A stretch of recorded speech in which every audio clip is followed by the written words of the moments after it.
Want to start using the ParentSquare school communication app, but not sure how? We're here to help. I'm Jessica, and in this video, I'll show you how to download and install ParentSquare. Note that this video will demonstrate on iPhone, but written instructions for both Android and iOS will be listed in the description box. Now let's get started. To download ParentSquare, first open the App Store. Go to the Search tab. Then type in ParentSquare in the search bar. Tap ParentSquare when it appears in the search results. Then tap Get.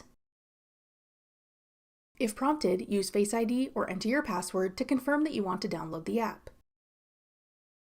Wait for the installation to complete. Then tap Open to start using the ParentSquare app.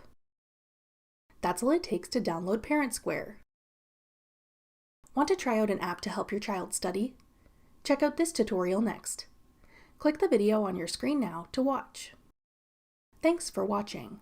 If you found this video helpful, we'd love it if you'd hit the like button below and subscribe to our channel. We put out great new tech tutorials like this one every day.